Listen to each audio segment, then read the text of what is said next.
大家早上好。那我们早上比较忙碌，有几台都是来自我们抖音，那其中有来自台北的，也有来自南投的，以及桃园的都有。那目前有一台桃园的18轮的 XV 进场来检测异音，跟我们预约了好久，说在台北或是桃园那边有检查过好多次都没有办法检查到它的声音。那于是来找上了我们。那我们先来看这台 XV 的状况，跟大家解释一下这台车出了什么问题，为什么都没有解决。那我们现在开始施工，那跟着镜头让远爸来告诉你哦。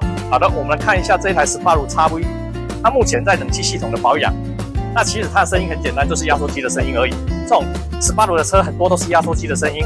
那至于说为什么其他保养厂找不到，其实我也不知道，就是很明显。那可能是我们有电子听诊器，用听诊器一听就知道了。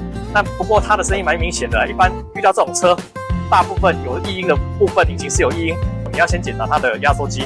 那因为这台压缩机本身会发生的问题，就是因为它高压过高而导致它的问题，所以一般我们建议下护板的部分把它拿掉，会增加它的散热的速度。那我们来看一下我们拿掉后是什么状况。我们看一下它的下护板已经拿掉了，那原本是下护板是整个包覆住的，那它的散热会比较不好。那每一个人都有每一个技师的想法，我们的想法是让它散热好，会帮助它散热。那也有一派的人认为说不要去乱动它原厂的东西。那这个部分就看大家怎么选择。我们当然希望这些零件能越撑得越久，那客户少花一点钱是最好的。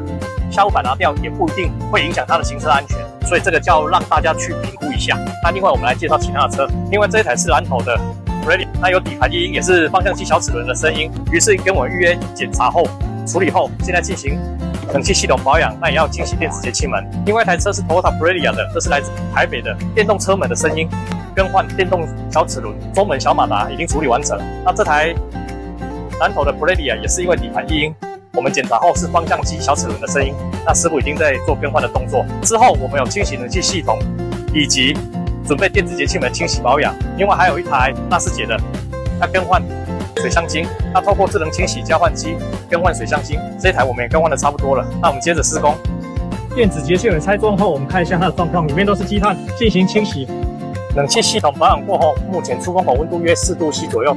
冷房效果变好了，冷气也变冷了。那我们看这一台 Toyota Prelia 保养过后，目前出风口温度来到3度C 左右，它冷房效果很好，冷气也非常的冷。那我们救援成功。以上施工步骤是我们针对这一台18轮的引擎室异音，检查出它的声音来源以及冷气系统的保养。另外还有2台 Prelia， 分别为进行小齿轮的声音以及中门马达更换、电子节气门清洗、引擎燃烧室开头等清洁。另外还有纳世捷的水丝管系统保养。